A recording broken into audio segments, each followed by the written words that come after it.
विधानसभेच्या विशेष अधिवेशनाचा आज दुसरा दिवस। विरोधी आमदार शपथ घेणार की नाही, सस्पेन्स कायम।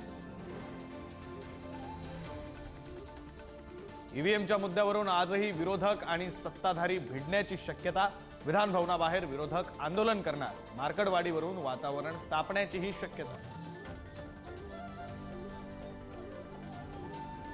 शरद पवार आज मार्कडवाडीला भेट देण्यासाठी पोहोचले। काही दिवसांपूर्वीच मार्कडवाडीच्या ग्रामस्थांचा बॅलेटवर मतदान घेण्याचा प्रयत्न, तर लवकरच राहुल गांधीही मार्कडवाडीला भेट देण्याची शक्यता।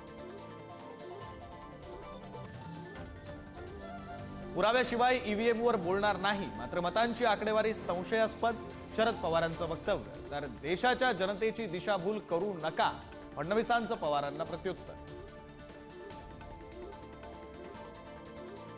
विधानसभा अध्यक्षपदासाठी राहुल नार्वेकर आज अर्ज भरणार। महायुतीकडून नार्वेकरांना दुसऱ्यांदा संधी। बीड जिल्ह्यात मंत्रिपदासाठी जोरदार रस्सीखेच। धनंजय मुंडे, पंकजा मुंडे, सुरेश धस, प्रकाश साळुंखे यांची नावं आघाडीवर।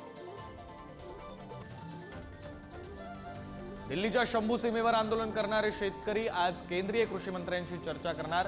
एमएसपी सह 13 मागण्यांवर सहमती झाली नाही तर 101 शेतकरी दिल्लीकडे कूच करणार। पश्चिम विदर्भात शेतकरी आत्महत्या सत्र सुरूच। गेल्या 11 महिन्यात 985 शेतकऱ्यांनी संपवली जीवन यात्रा। पश्चिम विदर्भात ऑक्टोबर महिन्यात सर्वाधिक आत्महत्या।